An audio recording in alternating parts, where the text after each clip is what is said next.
Vamos abrir as nossas Bíblias no Evangelho de Mateus, no capítulo 16.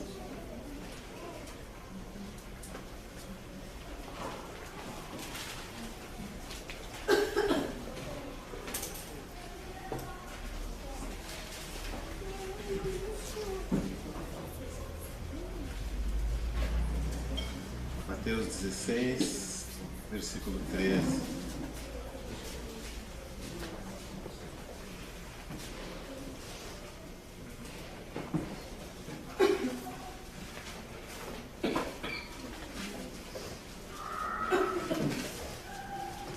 Chegando Jesus às partes de Cesareia de Filipe, interrogou os seus discípulos, dizendo: quem dizem os homens ser o Filho do Homem? E eles disseram, uns João Batista, outros Elias, e outros Jeremias, ou um dos profetas. E disse-lhe ele: e vós, quem dizeis que eu sou? Simão Pedro respondendo disse: tu és o Cristo, o Filho do Deus vivo. E Jesus respondendo disse-lhe: bem-aventurado és tu, Simão Barjonas, porque não foi carne e sangue quem te revelou, mas meu Pai que está nos céus. Pois também eu te digo que tu és Pedro, e sobre esta pedra edificarei a minha igreja, e as portas do inferno não prevalecerão contra ela. Vamos ter mais uma palavra de oração? Amado Senhor, somos agradecidos porque mais uma vez podemos reunir, podemos juntos colocar-nos aos seus pés e esperar que o Senhor fale conosco. Amém, Senhor Jesus. Senhor, que a Tua palavra tenha aquele efeito maravilhoso de mudar a nossa vida, mudar a nossa maneira de ver as coisas, mudar a nossa maneira de andar na Sua presença. Toca-nos, Senhor, hoje, por meio da Sua palavra. Unge os nossos lábios, Senhor, unge os nossos ouvidos. Que a Tua palavra, que é viva e eficaz, faça aquela obra que só a Tua palavra pode fazer. É a oração que nós fazemos no nome de Jesus. Amém.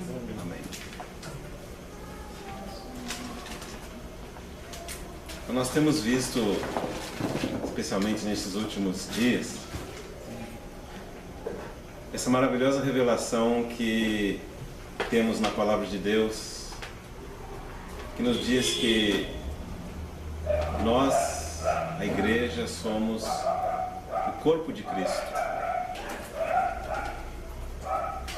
E nós vimos que essa expressão, a Igreja como corpo de Cristo, ela é muito especial. Porque a igreja, na verdade, é constituída por muitos homens, muitas mulheres, que foram chamados para fora do mundo para viverem em torno do Senhor Jesus Cristo. E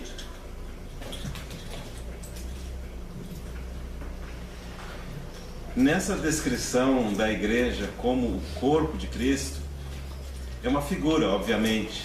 Assim como nós, seres humanos, temos um corpo e uma cabeça, essa descrição que fala da igreja como o corpo de Cristo, revela Cristo como o cabeça, e a igreja, esses muitos membros, como o corpo. E o ponto principal do cabeça e do corpo nesse contexto, qual é? É que cabeça e corpo compartilham da mesma vida. Amém.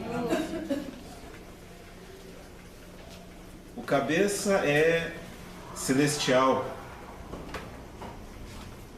O corpo é também celestial. O cabeça é divino. O corpo é também divino. E nós vamos ver que, pela graça do nosso Senhor, uma maneira de entender essa figura empregada pela Bíblia, Cristo cabeça, nós, a igreja, o seu corpo, nós sabemos que quando o Senhor Jesus Cristo veio a esse mundo,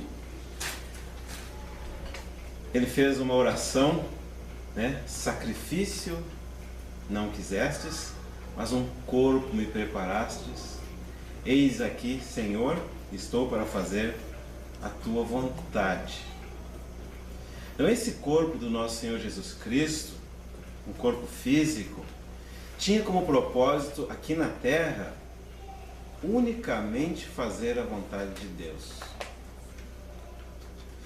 E mais, esse corpo físico do nosso Senhor Jesus Cristo aqui na terra era a maneira pela qual Deus podia se expressar na terra. Quando o nosso Senhor Jesus Cristo ensinava, era Deus ensinando Deus nele. Quando o Senhor Jesus Cristo falava, era Deus falando. Até que ele dizia assim: o meu ensino não é meu, mas eu falo tudo aquilo que eu ouvi do Pai. As minhas obras não são minhas, eu faço tudo aquilo que eu vi o Pai fazendo. Quando o Pai curava, o Senhor Jesus Cristo curava. O Senhor Jesus Cristo curando, era o Pai curando. Está percebendo para que ele tinha um corpo físico aqui na terra? Para, através desse corpo físico, fazer a vontade do Pai. Mas não só isso, quando o Senhor Jesus Cristo ama, é Deus amando aqui na terra. Quando nós vemos o Senhor Jesus Cristo, nós vemos Deus se expressando através dele. Agora é importante considerar que Deus não tem uma forma física. A Bíblia diz que Deus é Espírito. Amém. Espírito não pode ser visto com os olhos humanos. Então como que podia ver Deus na pessoa do Senhor Jesus? Evidentemente, o corpo do nosso Senhor Jesus Cristo expressava aqui na terra o caráter de Deus. Quando eu era mais jovem, desde muito jovem, eu gostava muito de escutar a pregação da palavra. E lá eu ouvi alguém dizer que na Bíblia a gente podia ver Jesus. Eu ia para casa na minha Bíblia e não via de forma alguma. E procurava, né? Eu acho que isso não impede do som. Acho que não. Acho que ele capta bem. Caiu, Tá bom. Eu procurava então a tal da fotografia de Jesus na minha Bíblia e não encontrava. Até um dia que eu fui entender que nós não podemos ver Jesus com os nossos olhos físicos, como quem olha uma fotografia. Mas quando nós lemos a vida do nosso Senhor nos Evangelhos, nós vemos o caráter do nosso Senhor, a graça de Deus se expressando através do nosso Senhor, a paciência do nosso Senhor, o amor do nosso Senhor. E vendo o caráter, paciência e amor do Senhor Jesus, que se expressava naquele corpo físico que andou aqui na terra, nós vemos o caráter, amor e paciência de Deus. Então, evidentemente, a vida do nosso Senhor, do corpo físico do nosso Senhor Jesus Cristo aqui na terra, não tinha como objetivo mostrar a Ele mesmo, mas tinha como objetivo, vamos dizer assim, ser praticamente transparente, para que, olhando para o corpo físico do nosso Senhor Jesus, nós não víssemos nada mais, nada menos do que o próprio Deus em forma humana. E isso que é verdadeiro em relação ao corpo físico do nosso Senhor Jesus, tem que ser verdadeiro também através da igreja, que é o corpo do nosso Senhor. E não só isso, o Senhor Jesus Cristo usou o corpo físico dele para levar adiante o propósito de Deus aqui na terra. Ele tinha uma missão, ele tinha uma tarefa a cumprir, ele tinha um plano dentro do qual aquele corpo tinha que executar uma tarefa. Da mesma forma, a igreja, como corpo de Cristo, Em primeiro lugar, ela não tem como propósito mostrar a si mesma. Ela tem como propósito ser um canal pelo qual homens e mulheres nesse mundo, quando tocam a igreja, tocam a Cristo. Seria uma tragédia se, quando o mundo toca a igreja, tocasse a nós mesmos.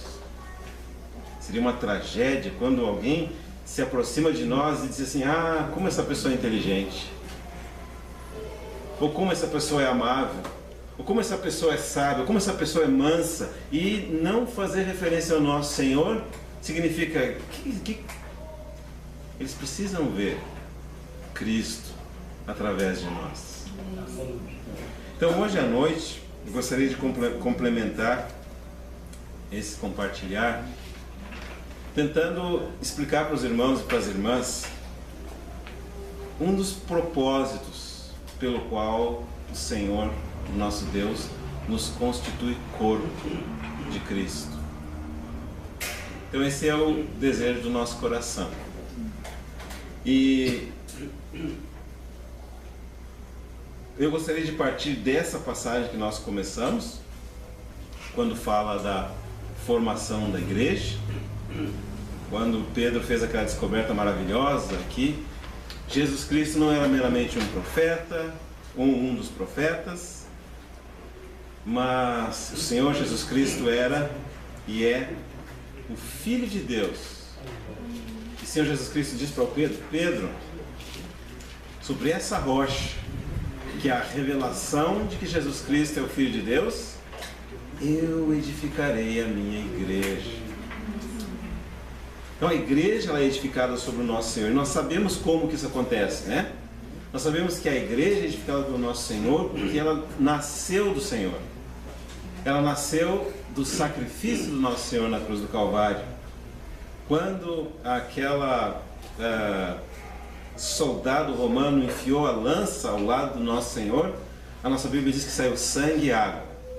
O sangue para a purificação dos nossos pecados e a água para a manutenção da vida. E é uma figura muito semelhante àquela figura de Adão e Eva lá no princípio da criação, quando Deus faz o Adão adormecer e do lado do Adão a Bíblia diz que Deus tira alguma coisa. E desse algo que o Senhor tira do Adão, Deus forma aquela mulher, aquela companheira para o Adão. Quando Deus tira alguma coisa do Adão e daquilo que ele tirou do Adão, formou a companheira do Adão, aquela auxiliadora idônea, ainda não havia pecado no homem. Então Adão simplesmente passou por uma cirurgia, mas com anestesia. Adão dormiu, quando acordou, tinha aquela peça maravilhosa da criação ao lado dele. Ele até virou poeta, né? Adão ficou poeta quando ele viu a mulher, né? Ele disse: ossos dos meus ossos, carne da minha carne. Mas quando nosso Senhor Jesus Cristo deu origem a nós, a igreja, não teve anestesia nenhuma. Amém. Ele teve os seus pés perfurados pelos pregos na cruz, teve suas mãos perfuradas, e ele fala para Deus: Deus meu, por que me abandonaste? Aleluia. Ele fala para Deus: tenho sede. A solidão que o Senhor experimentou naquele momento na cruz foi a minha e a sua solidão. E a sede que o Senhor manifestou naquela cruz foi a minha e a sua sede. Então, quando nós mencionamos quão importante é não tocar na igreja de Deus, o que nós queremos dizer? Nós não devemos tocar com as mãos da carne na igreja de Deus. Nenhum dos membros, por menor que seja, por mais diferente que seja, por mais excepcional que seja, pode ser tocado pela nossa mão carnal, ou deve ser tocado pela nossa mão carnal. Como nós deveríamos ter um receio santo de ferir um irmão, por mais diferente que ele pareça. Por quê? Porque cada um dos membros desse corpo foi comprado pelo precioso sangue do nosso Senhor. Amém. Cada um daqueles que saiu, foi do mundo e agora está em Cristo, foi fruto daquele mesmo amor do nosso Senhor Jesus na cruz do Calvário. Nenhum de nós pode nem deve se assenhorear da vida dos nossos irmãos. Nenhum de nós pode nem deve criticar os nossos irmãos. Nenhum de nós pode nem deve ousar a julgar os nossos irmãos. Ainda que, como já mencionamos, devemos discernir. Nós todos temos a mesma vida, mas nem todos temos o mesmo grau de maturidade. Temos a mesma vida, mas nem todos temos o mesmo grau de entendimento espiritual, de clareza nas Escrituras. Muitas pessoas podem ter uma vida perfeita, a vida de Deus é vendo na vida deles. Caráter perfeito, família perfeita, filhos perfeitos, não tem dívida com o leão, né? Como é que é o nome? Não tem dívida com a Receita Federal. Ele pode ser uma pessoa totalmente íntegra. Mas quando nós falamos de discernir, eu não vou discernir a vida daquela pessoa porque é a vida de Deus, mas eu vou ter que discernir sim o ensinamento. E como que nós discernimos ensinamento? Comparando palavra com palavra. Aquela palavra que é proferida tem que ser exatamente conferida por aquela palavra que se encontra na Bíblia. Senão o que pode acontecer? Uma pessoa que tem uma vida correta, tem um ministério correto, mas um entendimento equivocado pode nos levar para a direção errada. Por isso que é tão importante nós nunca considerarmos nenhuma pessoa acima de nós. Quem está acima de nós não deve ser um homem, nem um grupo de homens. Somente o Senhor. Amém. E Ele, que é o nosso pastor, vai nos guiar sem dúvida nenhuma. Amém. Para os pastos verdejantes. Amém. Para o vale das águas tranquilas. Ele vai estabelecer uma mesa na presença dos nossos adversários. E é Ele que é conosco até a consumação do século, o Senhor, que morreu por nós, que nos amou, que nos salvou. E aí nós vimos como que a igreja então foi concebida pelo amor do nosso Senhor Jesus Cristo, ou pelo trabalho de parte do nosso Senhor Jesus Cristo, dores de parte do nosso Senhor. E isso aconteceu aproximadamente no ano 30 depois de Cristo. E no dia 14 do primeiro mês, quando era exatamente o dia do aniversário da nação de Israel, né, o dia do nascimento da nação de Israel, era Páscoa, naquele dia o nosso Senhor foi crucificado. E aí tem todas aquelas festas que nós mencionamos, e 50 dias depois houve aquilo que a Bíblia chama da comemoração do Pentecostes. Primeiro Pentecostes depois da crucificação do nosso Senhor. E assim como a crucificação do nosso Senhor era o cumprimento da profecia em relação a essa festa maravilhosa, que era uma festa na qual deveria haver uma colheita, né? Na verdade, o princípio da colheita. Se 50 dias depois da morte do nosso Senhor, se tem uma colheita, você sabe que depois daquilo ali vai vir todo o restante do fruto amadurecido. E nós sabemos que exatamente naquela festa do Pentecostes, quando nosso Senhor foi ungido lá no céu, o Espírito Santo, como diz a figura, né, cai sobre a cabeça do nosso Senhor, desce pelas barbas, desce pela vestimenta, até atingir a borda lá nos pés. E fala que o mesmo Espírito que cobriu o nosso Senhor naquela unção maravilhosa, agora também cobre o corpo. de Cristo. Amém. E aí nós temos então o cabeça ungido com o Espírito Santo, o corpo ungido com o Espírito Santo, o cabeça cheio da vida divina, o corpo cheio da vida divina. E a gente vai ver então, de forma maravilhosa, essa unidade em vida. Mas a pergunta agora é: o que esse corpo de Cristo vai fazer?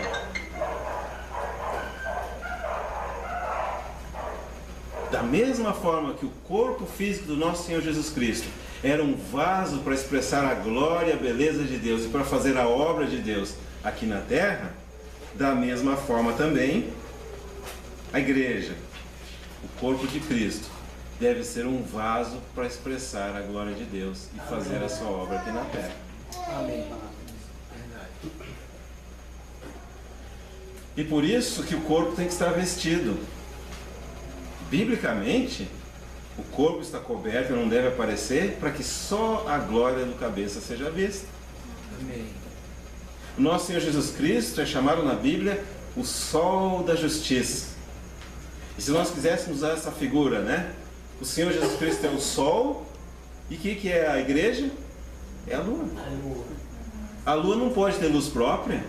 A luz da lua é um reflexo da luz do sol. Agora você imagina um dia que tem um eclipse, né? O que significa um eclipse? Quando entra um planeta entre o Sol e a Lua. Quando entra esse planeta entre o Sol e a Lua, entre o Sol e a Terra, perdão, fica tudo escuro lá na Terra. Quando o nosso eu entra entre a luz do Sol e a Terra, fica tudo escuro, a gente fica em trevas. A igreja também é mostrada como aquele candeeiro, né, de ouro batido, que segura a luz. Mas o propósito do candeeiro não é mostrar a si mesmo, né? O propósito do candeeiro é mostrar a luz. E quem que é a luz? O Senhor Jesus Cristo disse: eu sou a luz do mundo. Mas então, como que essa missão da igreja vai ser levada adiante? A igreja, o corpo de Cristo, como que ela vai cooperar com Deus?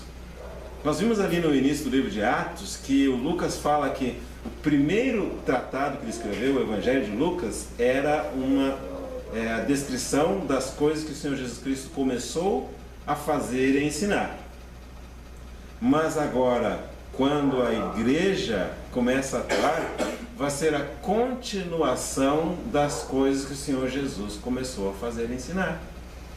Aí eu te faço uma pergunta: quando o Senhor colocou o seu pé nessa terra e começa a ministrar, ele abre a boca dele, qual a primeira frase que ele fala?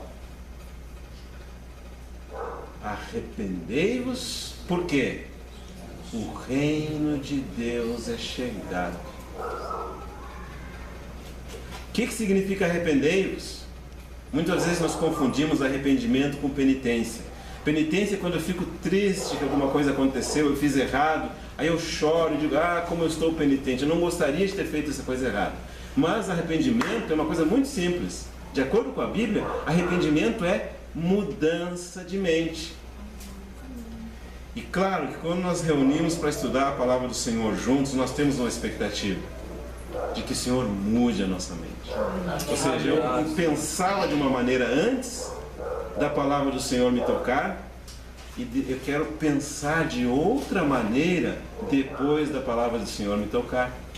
Ou seja, eu quero deixar que a luz de Deus mude a minha maneira de pensar, e compreendendo a maneira superior de Deus de pensar, eu queira cooperar com o agir de Deus. Lembra aquele versículo que fala: os meus caminhos são mais altos que os vossos caminhos, e os meus pensamentos são mais elevados que os vossos pensamentos. Assim como o céu está distante da terra, assim estão distantes os meus pensamentos dos vossos pensamentos. Então eu te pergunto agora: qual pensamento é melhor, o teu ou o do Senhor? Então nós queremos experimentar esse arrependimento. Nós queremos mudar. Eu não quero mais ser a mesma pessoa que eu era ontem. Não quero ser a mesma pessoa que eu era quando cheguei aqui. Eu espero que quando nós sairmos daqui, eu seja uma outra pessoa. De que forma? Eu quero ter sido transformado pela luz da palavra de Deus na minha vida. Amém. Então, quando nós começamos essa nossa leitura aqui, nós lemos uma porção da palavra que é muito conhecida. Mas o que acontece? Nós paramos aqui. E isso é um equívoco que nós cometemos muito comumente ao estudar a nossa palavra. Nós estudamos um texto fora do contexto. E aí alguém disse de maneira humorística, né? Um texto fora do contexto vira o quê? Pretexto. Porque você começa a usar a palavra de Deus para difundir as suas próprias ideias. Você junta uma frase daqui, você junta uma frase dali, e no final você criou uma teoria. Assim, você tirou da Bíblia, tirou, mas você na verdade recortou a Bíblia. Aí junta um pedaço daqui e junta um pedaço de lá, junta os dois e pode dar uma coisa que não está na Bíblia. Então, o que nós queremos sugerir hoje à noite? Que o Senhor possa ajudar os irmãos, pelo menos começar a ver algo mais nessa porção do livro de Mateus. Ou seja, a primeira coisa que eu quero recomendar para os irmãos é a seguinte: não para só numa frase. Se parar só nessa frase e fizer dessa frase o centro do teu entendimento doutrinário, você pode perder alguma coisa da revelação completa que Deus quer dar para nós em Cristo Jesus. Nós vamos dar um exemplo disso. Então, nós lemos do versículo 13 até o versículo 18. E ali nós lemos como que o Senhor Jesus Cristo declara para o Pedro que essa revelação, Jesus Cristo, o Jesus de Nazaré, é o Filho de Deus vivo, né? É o fundamento da igreja. E diz também que as portas do inferno não prevalecerão contra ela. Isso nos fala que sempre que a verdadeira igreja do Senhor ela está sendo estabelecida, ou manifesta, ou uma expressão dela está crescendo, vai haver conflito. Imediatamente, por exemplo, se não é alguma coisa relacionada com o propósito eterno de Deus, se não é alguma coisa relacionada com a igreja, vai fluir suavemente, sem nenhum conflito. Mas se for algo que toca o coração de Deus, as portas do inferno se levantarão. Por isso que o Senhor nos fala de maneira tão preciosa, né? Que ainda que as portas do inferno se levantem, o Senhor está dizendo, elas não prevalecerão. Amém. Na verdade não é as portas do inferno, né? Aqui são as portas do Hades, as portas da morte. E a morte ela pode se expressar de distintas maneiras. Uma delas é através da carne. Deus quer fazer a obra dele de maneira espiritual, mas a nossa carne quer tomar o controle da obra do Senhor. Lembra do Saul? O Saul foi ungido com qual propósito? De naquela unção reinar em nome do Senhor. Era para o Saul ter desaparecido e seguido a unção. Mas o que ele fez? Ele tentou ele mesmo fazer as coisas da sua própria maneira. Isso é uma expressão clara da carne. Mas a Bíblia diz, a carne não vai prevalecer. O Espírito de Deus vai vencer finalmente. Amém. A obra de Deus vai prevalecer. Amém. O propósito de Deus vai se cumprir, com Saul ou sem Saul. A gente pensa assim, agora se o Saul se desvia da unção de Deus, agora o propósito de Deus não se cumpre. Não é verdade. O propósito de Deus segue reto como sempre, mas o Saul que é removido. E na verdade, quando Deus disse, esse é o meu filho amado em quem eu me comprazo, Ele estava dando nota de reprovação para todos nós. Amém. Eu sei que tem gente que tem trauma de ser reprovado, né? Foi reprovado, agora não aguenta mais reprovação. Mas agora tem uma triste notícia para quem tem esse trauma, né? Todos nós fomos reprovados. diante de Deus. Verdade. Deus disse que a carne não pode fazer nada que é agradável a Ele. A carne é inimizade contra Deus. Nada na nossa carne pode ser aceitável ou aprazível a Deus. Nada da nossa mente, nada das nossas teorias, nada que é humano. E nós temos que aprender a deixar Deus tratar com a nossa carne, para que a nossa carne não nos remova do propósito de Deus. O propósito continua e nós numa outra direção. Que o Senhor tenha misericórdia de nós. Então, não para no versículo 18, que as portas do inferno não prevalecerão contra a igreja. É maravilhoso, mas segue mais um. E ele diz assim, ó: e eu te darei, para o Pedro, as chaves dos reinos dos céus. Você tinha percebido aqui que nessa passagem o Senhor não somente menciona a igreja, mas menciona o que também? Menciona o reino. Primeira mensagem do nosso Senhor, reino de Deus. No meio da mensagem do nosso Senhor, o reino de Deus. Qual foi o conteúdo daqueles 40 dias que o Senhor ficou ensinando seus discípulos, depois da ressurreição e antes da ascensão? O reino de Deus. Eu não sei aonde está o ponto central do irmão ou da irmã, mas eu sei onde está o ponto central do ensino do nosso Senhor.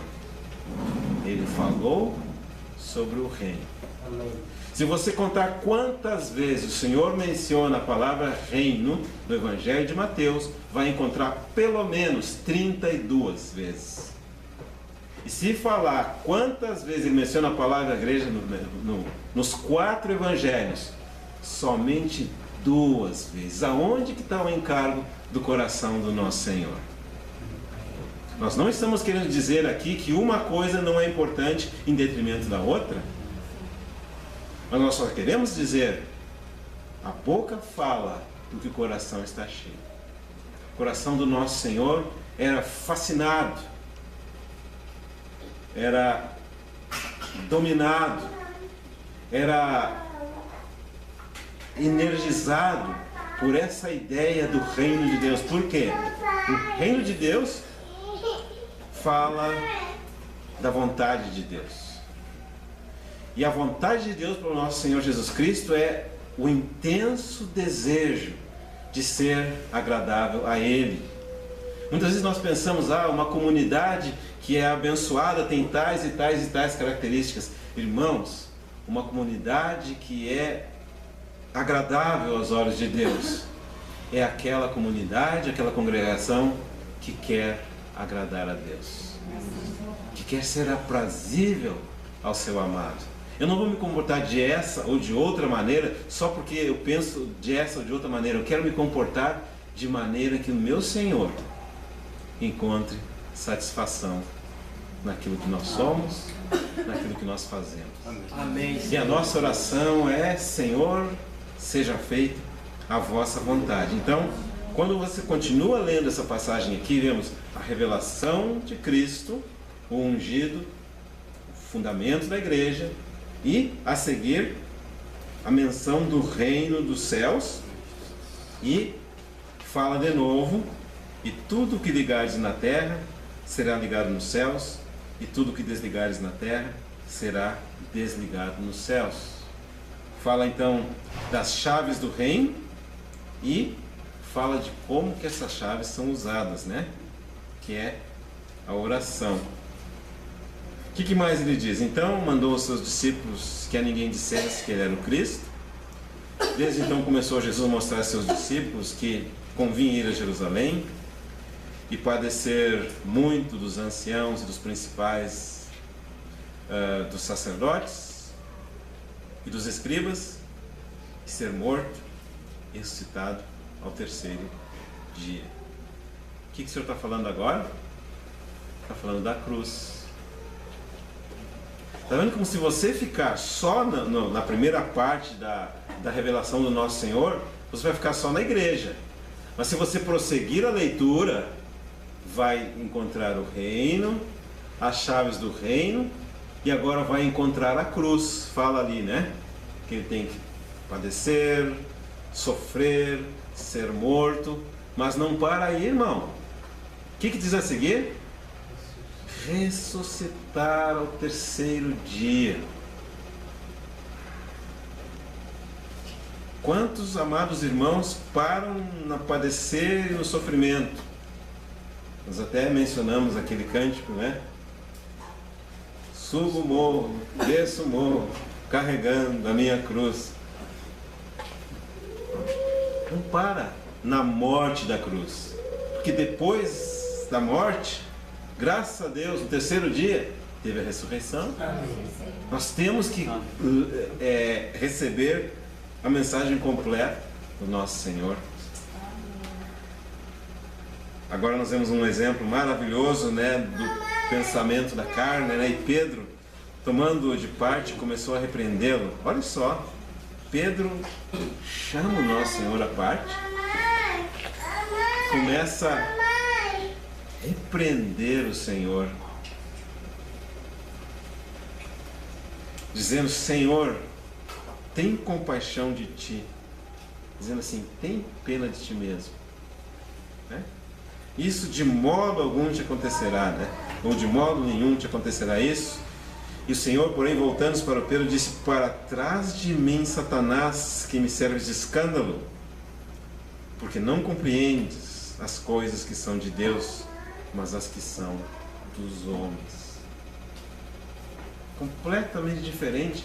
As coisas que são de Deus são celestiais, são divinas, são espirituais, e as coisas que são dos homens é um conjunto de raciocínios, um conjunto de formas, um conjunto de tradições. E o Senhor está dizendo que essas coisas que são dos homens, formas, raciocínios, tradições, são nada mais, nada menos que canais, veículos da manifestação da obra de Satanás. Por isso nós devemos ser tão cuidadosos para que nada que é do homem encontre lugar na nossa vida. Então Jesus disse aos seus discípulos: se alguém quiser vir após mim, renuncie-se a si mesmo, tome sobre si a sua cruz e siga-me. Porque aquele que quiser salvar a sua vida, perdê-la-á. E quem perder a sua vida por amor de mim, achá-la. Pois que aproveita o homem ganhar o mundo inteiro, se perder a sua alma? Ou o que dará o homem em recompensa da sua alma? Porque o Filho do Homem virá na glória de seu Pai, com os seus anjos. E então, isso aqui é futuro, dará a cada um segundo as suas obras. Quando que é a época de nós reinarmos? Quando que é a época de nós ganharmos a recompensa? Quando que é a época de nós sermos reconhecidos e honrados e venerados? Lá no futuro. E quem, de alguma forma, tentar se adiantar, tentar receber honra agora, tentar receber proeminência agora, tentar ser grande aos olhos dos homens agora, vai estar fazendo uma troca muito ruim, porque vai ganhar agora, Deus não vai interferir nisso, mas vai perder depois. É o que diz a minha Bíblia. Tem uma glória por vir. Amém. Tem uma recompensa por vir. Tem um prêmio por vir por quem andar segundo a regra. E a regra é andar seguindo em obediência ao Espírito Santo. Não seguir conjecturas, mas andar em temor e tremor após o Espírito Santo de Deus. Nós vimos que o significado de Cristo como profeta, sacerdote e rei é que ele é o ungido. O que significa o fato de ele ser o ungido? É que ele tem o Espírito Santo de Deus sobre si sem medida. E Ele tem Espírito Santo dentro de si sem medida também. Amém. E Ele nos convida a ser participantes dessa realidade. Ele nos batizou em um Espírito, em um só corpo. Ele nos constituiu um corpo. Não, às vezes é difícil ver pessoas tentando fazer a unidade do corpo. Deus já fez essa unidade. Nós já somos um em Cristo Jesus. Pode haver diferentes pensamentos, pode haver diferentes locais de congregação, e graças a Deus há, mas em Cristo Jesus nós já somos um, porque já temos a mesma vida. E quantas pessoas nós encontramos tentando fazer a unidade?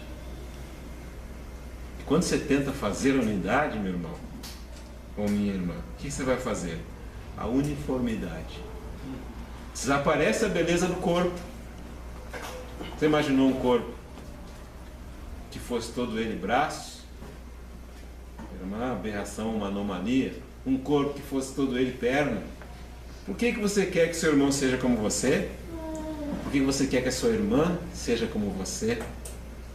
Então nós vemos como que o nosso Deus, na sua sabedoria, já nos constituiu um corpo. E Ele diz a seguir: em verdade digo que alguns que aqui estão, que não provarão a morte, antes que vejam vir o Filho do Homem no seu reino. Quando nosso Senhor Jesus Cristo está aqui na terra, Ele diz: é chegado o reino, mas quando o reino de Deus está próximo, né? Mas quando o Senhor Jesus Cristo, o cabeça, tem aquela primeira colheita, a festa dos Pentecostes, dos primeiros súditos do reino, aqueles discípulos viram o reino de Deus chegando aqui na terra. Como? O que é o reino de Deus? O reino de Deus é o governo de Deus. Amém. O reino de Deus é o governo do céu aqui na terra. E quando Deus tem um povo que se deixa ser governado por Ele, Deus tem esse reino representado aqui na terra. Amém, Senhor. Naqueles corações e naquelas famílias que não reconhecem a soberania do nosso Senhor, que não reconhecem a grandeza do nosso Senhor, o reino de Deus ainda não é um fato ali. Não quer dizer que o reino de Deus não seja verdadeiro ali. Vamos colocar de maneira diferente. Tem um salmo que diz que todas as coisas te obedecem. E se você pensar, só tem duas exceções nesse universo todo que não obedecem a Deus. Uma delas é Satanás e os seus seguidores, e outra delas são os homens caídos e seus seguidores. Então, o reino de Deus não muda. A palavra diz que o reino de Deus ele é eterno, de eternidade a eternidade. Deus sempre foi rei. Deus nunca renunciou o comando da sua criação. Todo o universo é o reino de Deus, mas numa parte desse universo, nessa parte se encontra a nossa terra, ocorreu uma rebelião. Você está entendendo? Então é um território rebelde dentro do reino de Deus. E dentro dessa rebelião, essa rebelião ocorreu em anjos e depois o homem caiu também, seguiu a rebelião. Então nessas áreas, o reino de Deus ele existe, mas é uma condição de rebelião. São seres que optaram por não se submeter a Deus. Eles perguntaram: por que eu não posso ser Deus também? Por que eu preciso dar toda a glória para Deus? Antes de acontecer aquela rebelião no universo, todo o universo refletia a glória de Deus. Quando aconteceu aquela rebelião no universo, alguns tiraram o holofote do trono de Deus, onde deveria estar, e colocaram o holofote em si mesmos. Você está percebendo? Pensando, agora que o holofote voltou para nós, aqueles anjos rebeldes, né? O reino de Deus mudou? Não mudou nada. Mudou o ponto de vista. Eles deviam viver olhando para Deus, mas começaram a olhar para si mesmos. E, da mesma forma, então, quando há lares, vidas, corações que não submetem ao reino de Deus, o reino de Deus e o trono de Deus continua intacto aqui. Mas naqueles lares, naquelas vidas, o reino de Deus está naquela condição de rebelião. Agora, como que a rebelião foi introduzida no nosso universo? Como que antes tudo era luz e agora tem um ponto escuro no nosso universo? Por que agora a Terra está envolta por essas trevas? Porque o rebelde se rebelou contra Deus. E quem que é esse rebelde? Uma criatura. Ele foi criado por Deus e ele deveria ficar no lugar dele, sendo transparente. Através dele, quem olhasse para ele, através dele, deveria ver a glória de Deus. Mas nós sabemos que ele pecou, colocou o holofote em si mesmo, e ao invés da glória de Deus, ao invés de ser um anjo cheio de glória de Deus, ele se tornou um Satanás. Foi um ser criado. Aí, Deus, na sua sabedoria, não vai ele mesmo agora pegar aquele ser criado e... Alguém perguntou, né? Deus não é mais forte que Satanás? Responderam, é. Então por que Deus não pega Satanás, chacoalha ele assim, torce o pescoço, dá-lhe uma batida e joga lá no canto? Por que Deus não faz isso? Porque Deus quer mostrar não somente seu poder, mas quer mostrar também a sua sabedoria. Ele quer dar uma lição para todos aqueles anjos que equivocadamente, né, os anjos maus equivocadamente pensaram que Deus era mau, e os anjos bons não entenderam o que estava acontecendo. Então Deus traz uma outra criatura a essa terra, outro ser criado que deveria derrotar aquele ser criado, Satanás. Mas nós sabemos que Satanás usou de astúcia, tentou o homem no paraíso, o homem pecou, e agora quem que vai derrotar aquele rebelde Satanás? Quem que vai trazer luz para essa área do universo que está encoberta em trevas? Satanás caído, o homem caído, aquele homem foi reprovado. Então Deus manda o homem Jesus Cristo. Amém. O homem Jesus Cristo foi aprovado. Por quê? Porque ele nunca apontou para si mesmo.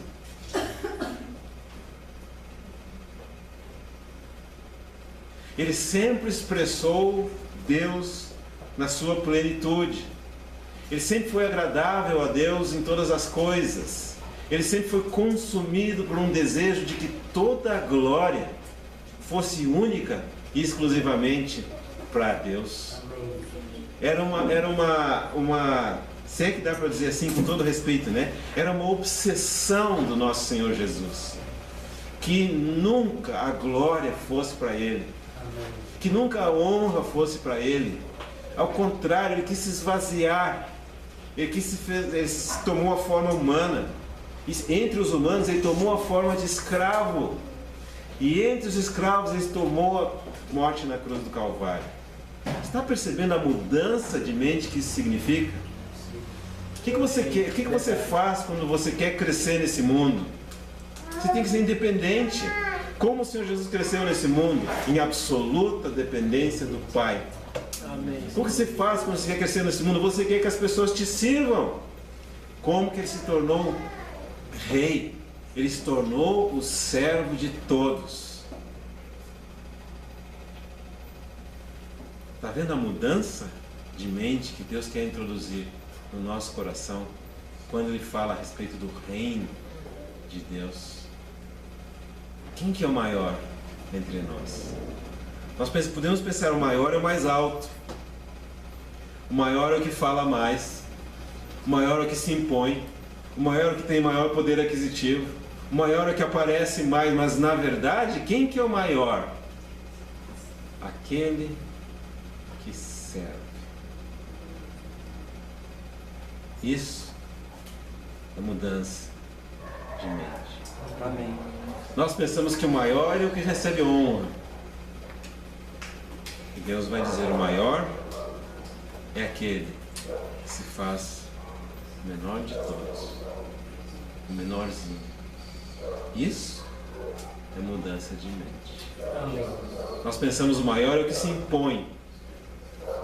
E o nosso Senhor vai dizer que o maior é o que se humilha. Nós pensamos o maior é o que se vinga. E o Senhor vai dizer: o maior é o que é mais manso.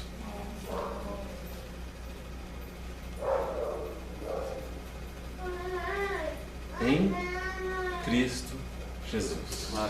Amém. Deus começou a derrotar Satanás Amém. através daquele corpo físico que andava aqui na terra. Na igreja, o Senhor vai completar a derrota de Satanás através do seu corpo, que tem muitos membros. Se é que dá para nós dizermos assim, Satanás fez uma aposta que não haveria pessoas dispostas a negar a si mesmo, tomar a sua cruz e seguir. A aposta dele é que essa semente do pecado que ele jogou dentro de nós é tão dele, é tão forte. A aposta dele é que todos nós seremos egoístas, que nenhum de nós vai querer servir, que todos nós quereremos o primeiro lugar, que todos nós vamos andar segundo a nossa própria mente, que todos nós vamos provocar a divisão e alimentar a divisão. Essa é a aposta dele. Mas a resposta de Deus para a aposta dele é: o Senhor conhece os que são seus. Amém. E aqueles que são seus vão ouvir sim a doce voz do seu mestre. Amém. Nós vamos dizer: nós queremos ser não somente salvos, nós queremos ser discípulos do Senhor. Amém. E nós queremos não andar de acordo com o nosso próprio entendimento, nós queremos andar após o nosso Senhor. E nós queremos sim negar a nós mesmos, tomar a nossa cruz e seguir o nosso Senhor. E tomar a cruz sempre tem esses dois aspectos: deixar que a cruz leve para a morte os nossos pensamentos, para que só os pensamentos do Senhor possam ser propagados. Deixar que a cruz leve para a morte os nossos sentimentos, para que só os sentimentos do Espírito Santo possam ser expressados através de nós. Deixar que a cruz leve para nós nossa vontade, que Deus leve a nossa vontade para a cruz. Às vezes nós pensamos assim,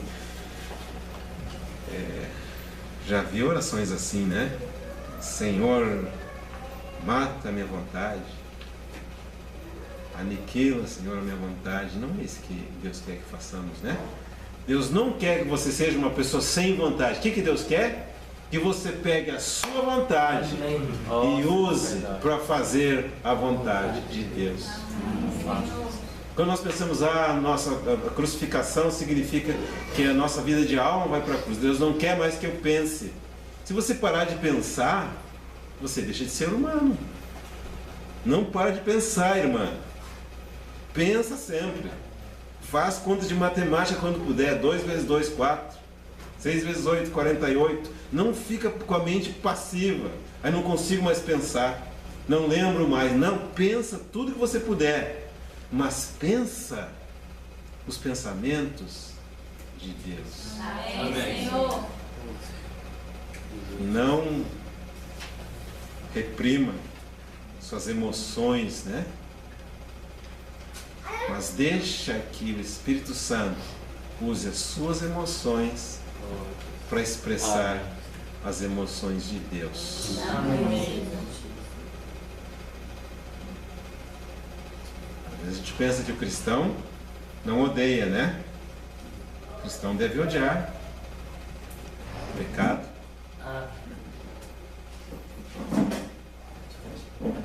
Lembra quando o espírito do Paulo se revoltou quando ele viu idolatria? O cristão deve odiar a injustiça, a indiferença, a maldade, a mesquinhez, odiar aquilo que Deus odeia. O cristão deve odiar fofoca, falatório. A Bíblia diz assim, ó, nas muitas palavras não falta transgressão. Fala menos, irmão. Fala menos, irmã. Porque Deus abomina essas muitas palavras. Deus abomina o orgulhoso, o soberbo. Deus abomina o que causa intriga entre irmãos. Então nós temos que aprender a odiar o que Deus odeia. Amém. E a amar o que Deus ama. Amém. Quando nós estivermos fazendo isso, nós estaremos sendo na terra uma expressão do caráter de Deus. Amém. Ou nós estaremos sendo na terra uma expressão do reino dos céus. E nós estaremos sendo na terra aquela vitória que Deus quer ter por meio das suas criaturas. Homens e mulheres fracos como você e como eu, em Cristo Jesus, derrotaremos sim a Satanás. Amém. Amém. Mas sabe qual o convite que ele te faz agora? Ele te convida para reinar agora. Que troca ruim, né? Quem quer ser rei aqui nesse mundo tão cheio de justiça? Fala para mim, o que adianta ser grande aqui? Suponha que você é o maior neurocirurgião. Lembra daquele cirurgião que foi o primeiro a fazer transplante de coração, né? Ele está morrendo agora de doença do coração. O que significa ser grande nesse mundo? Um grande título, uma grande carreira, um grande ministério, uma grande isso, um grande aquilo. Que troca ruim, né? Mas que o Senhor nos ensine a buscar a verdadeira grandeza. E aí nós começamos a ver que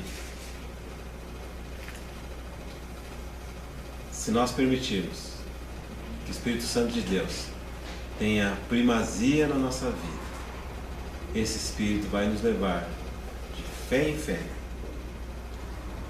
de graça em graça, de glória em glória.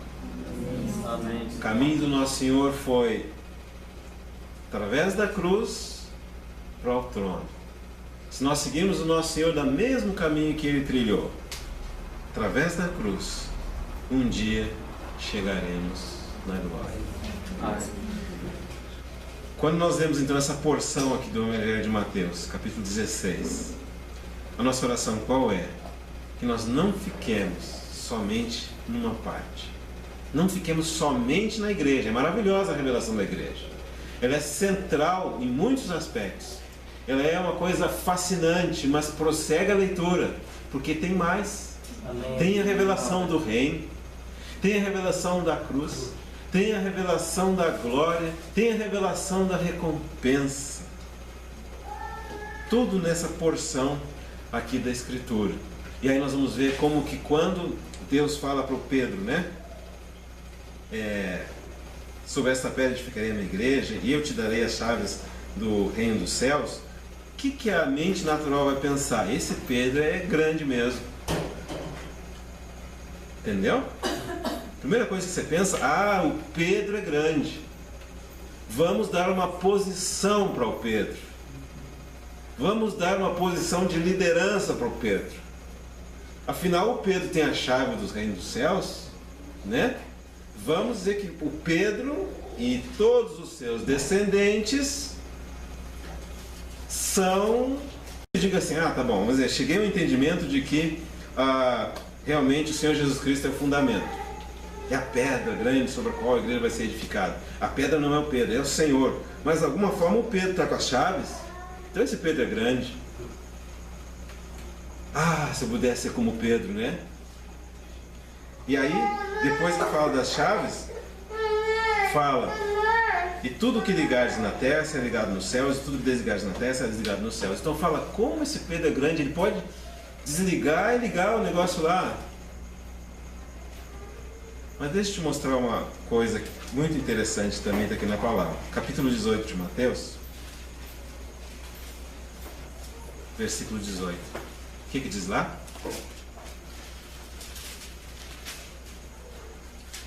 Em verdade vos digo que tudo que ligares na terra será ligado no céu, e tudo que desligares na terra será desligado no céu. Olha, é a mesma coisa em 18 que está escrito em 19. Agora, no Mateus 16, 19 está se referindo ao Pedro. Mas no Mateus 18 está se referindo a quem? A igreja. A mesma autoridade que foi dada para o Pedro, foi dada também para a igreja. Você está percebendo isso? Significa o quê? O Pedro não é maior que as outras pedrinhas do corpo de Cristo, da casa de Deus. Amém. Nós pensamos em termos de proeminência, centralidade, grandeza, se levantar e tomar uma posição, mas de acordo com Deus, Ele sempre pensa em termos de serviço. Como que o Pedro então pegou essa chave do reino do céu e ligou e desligou? Nós vemos que imediatamente após o batismo com o Espírito Santo, abre comigo lá no livro de Atos,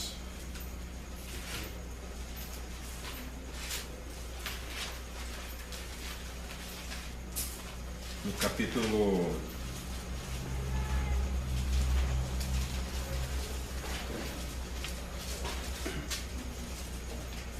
2, versículo 14, imediatamente depois que eles foram batizados no Espírito Santo, e todos estavam pensando que eles estavam embriagados, outros estavam zombando, Pedro, porém, pondo-se em pé, versículo 14, com os 11, levantou a voz e disse: varões judeus e todos que habitais em Jerusalém, seja-vos isto notório, e escutai as minhas palavras. Esses homens não estão embriagados como vós pensais, sendo esta a terceira hora do dia, mas isto é o que foi dito pelo profeta Joel. E aí ele prossegue falando. O que está acontecendo aqui? Além desse batismo com o Espírito Santo, além deles serem revestidos com o Espírito Santo, além deles terem todos bebidos de uma mesma fonte, além daqueles 120 agora ser transformados num só pão, um corpo só, o Pedro recebeu essa capacidade de abrir a Bíblia da época deles, que era o Antigo Testamento, e explicar aquilo que Deus estava fazendo naquele momento ali. E aqui, pela primeira vez registrado na palavra, um homem começa a interpretar a palavra de Deus depois de ter sido enchido com o Espírito Santo. E quando ele interpreta a palavra de Deus, ele vai falar de Deus, ele vai falar de Cristo, ele vai falar do Espírito Santo, mas ele não vai falar de si mesmo. Né? E qual que é a consequência desse falar? No versículo 37.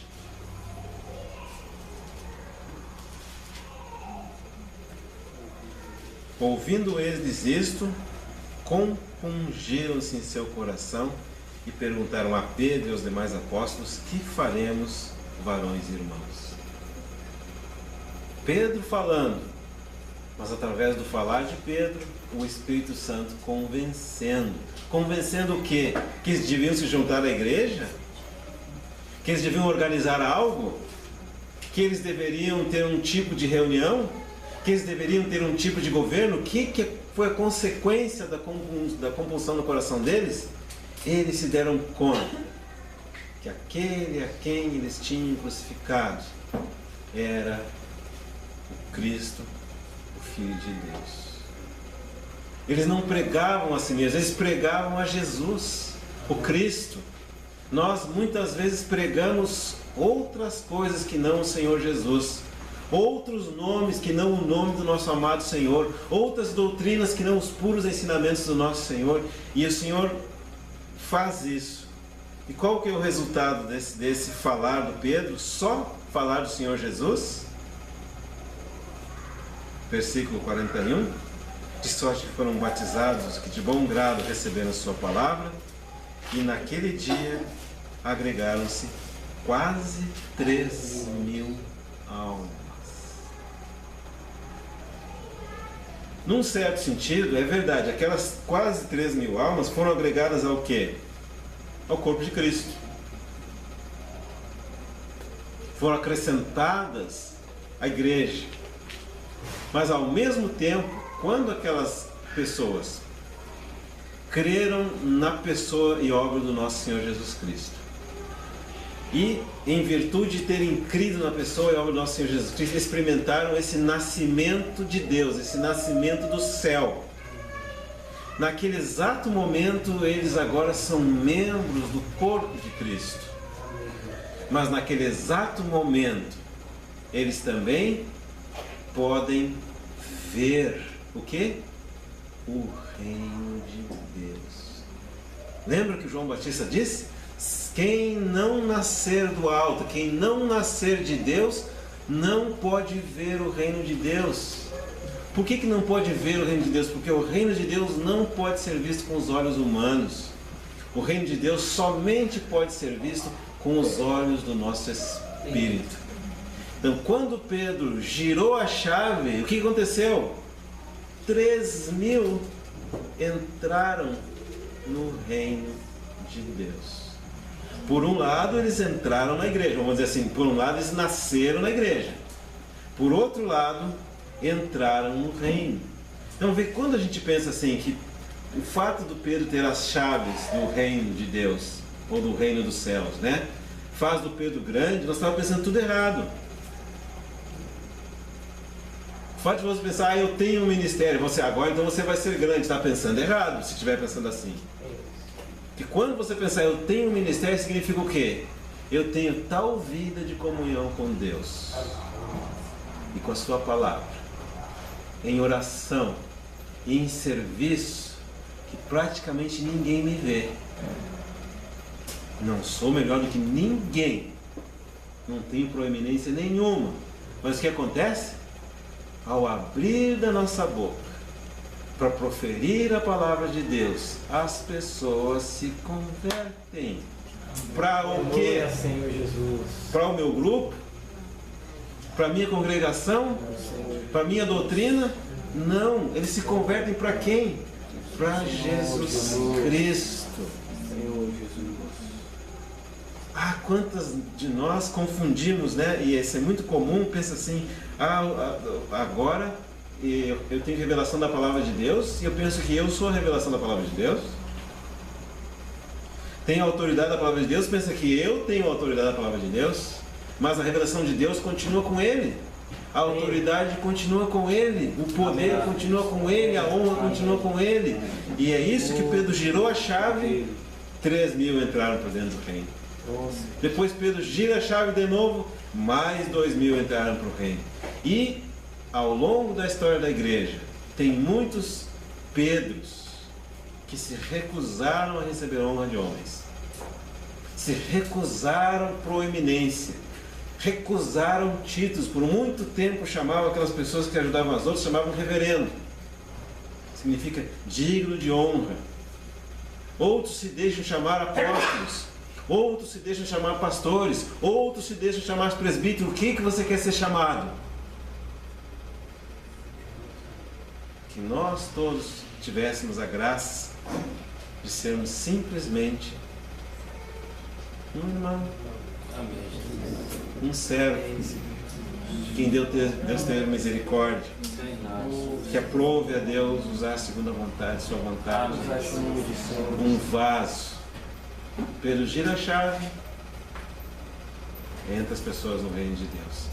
E ao longo desses 2.000 anos, muitos Pedros têm girado a chave e falando do Evangelho do nosso Senhor, falando a tempo e fora de tempo, né?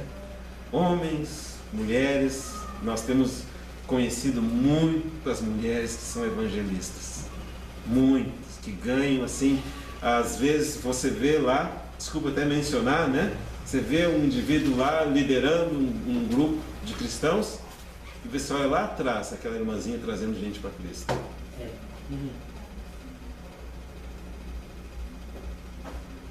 E aí esse irmão lidera o grupo de cristãos e diz: mulher não pode falar. É verdade, na sua congregação mulher não pode falar. Agora eu te pergunto, e na congregação de Cristo? No lugar onde você prega, a mulher não pode falar, mas e onde Cristo reina? Pode ou não pode? Eu não vou responder, né? Eu não quero responder isso. Mas se você voltar para a sua Bíblia e você ver a experiência, tem muitas e muitas mulheres de Deus que são efetivamente líderes. Aonde? Aonde realmente conta, que é na presença do Senhor. Amém. Elas pregam o Evangelho, prega na cozinha, prega no escritório, prega no ônibus, fala do reino. E elas falam independente de ter posição. E também tem homens que fazem isso. Mas eu acho que os irmãos entenderam a ilustração aqui, né? Usa a chave para trazer pessoas para Cristo. Ah, mas e depois onde vai congregar? O Espírito Santo vai ligar, dirigir ele. Se dirigir ele ou ela para congregar aonde nós congregamos, que bênção! Mas se dirigir para congregar com outros membros do corpo de Cristo, que diferença isso faz? Estão fazendo alguma competição para ver quem que é o maior? Quem que é a igreja mais rica? Quem que é a igreja mais... Se tivesse que haver uma competição, tinha que ser essa. Qual igreja é mais cheia da presença do Senhor? Qual igreja é mais agradável aos olhos de Deus? Qual igreja é mais abundante no amor, nas boas obras, na misericórdia? Qual igreja não tem ninguém na frente, ninguémzinho, a não ser o Senhor? Eu acho que se eu pudesse, né, ainda bem que eu não posso, mas se eu pudesse, a imaginação minha assim, né, imaginar qual que seria o lugar ideal de reunião. Acho que esse é um lugar onde aquilo que a gente considera que é a parte da frente estivesse vazio de homens. E todos nós soubéssemos que ali reina o Senhor. Toda a glória para Ele. Toda a honra para Ele. Todo louvor para Ele. Ele, o nosso Senhor, o nosso Rei, o nosso pastor, o nosso mestre, o nosso amigo, o nosso discipulador, o nosso líder, todos nós olhando para o Senhor, servindo o Senhor, amando o Senhor, desejando o Senhor, esperando que o Senhor, através dos seus instrumentos, revele uma medida maior de si mesmo. E desfrutando então através disso aquela verdade que a palavra fala, que na tua presença tem abundância de alegria. Aleluia, Senhor Jesus. Tua presença, Tudo que precisa. abundância de paz. A tua presença, abundância da vida divina. E à medida que a vida divina é abundante no nosso meio, as curas vão acontecendo. Senhor. O crescimento vai acontecendo. As conversões vão acontecendo. E um verdadeiro louvor vai acontecendo. E a partir daí nós efetivamente nos tornamos cooperadores para que o reino de Deus efetivamente seja estabelecido aqui na terra. E um dia o Senhor de fato vai poder mostrar um grupo de homens e mulheres que voluntariamente, tendo compreendido o desejo de Deus, deixou que Deus reinasse no meio deles. E quando os anjos caídos virem esse grupo de pessoas, e quando os anjos que não caírem, e quando todas as nações que se rebelaram virem como é possível que um grupo de homens e de mulheres negou a si mesmo, tomou sobre si a cruz e deixou que Cristo fosse tudo e em todos, Eles vão olhar aquele grupo de homens e de mulheres e vão dar glórias para Deus. E vão ver que efetivamente, através desse grupo, o reino dos céus, o reino de Deus é efetivamente estabelecido nessa terra. Amém. E dizer assim, Jesus. dar glórias a Deus que fez uma obra tão bonita no meio de pecadores como nós, tão pequenos. Toda a glória vai ser dele. Vamos terminar com uma palavra de oração. Oh, Pai. Mas, Senhor, nós encomendamos Tuas mãos, essa palavra, também as nossas vidas. Abre os nossos olhos, Senhor, para que vejamos Cristo, Senhor.